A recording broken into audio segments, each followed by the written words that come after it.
Bentrovati al meteo. Un flusso più umido e instabile proveniente da ovest si farà spazio sull'Italia. Sul nostro territorio il tempo risulterà comunque tutto sommato buono. Vediamo il dettaglio di giovedì 11 marzo.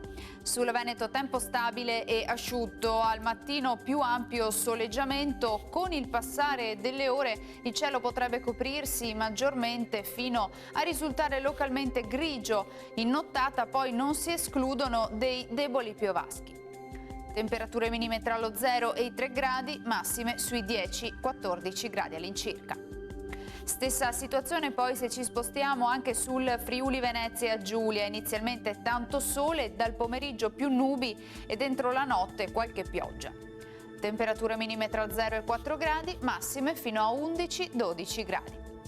Ci spostiamo infine sul Trentino Alto Adige, tanto sole un po' su tutti i settori, vedete cielo più nuvoloso però a partire dalle ore pomeridiane. Temperature minime intorno a 1 grado, massime fino a 12-13 gradi. Dal meteo di Antena 3 per ora è tutto, grazie per l'attenzione, vi do appuntamento al prossimo aggiornamento.